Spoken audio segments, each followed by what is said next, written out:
अगर आप कभी पुरी आ रहे हैं तो यहाँ पर ज़रूर आना। ये गौर बिहारी मठा है।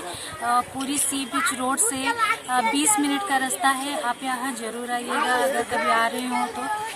इस जगह में आपको नंदीवन वाला फीलिंग आएगा। कृष्ण भगवान जी की मंदिर है यहाँ पर।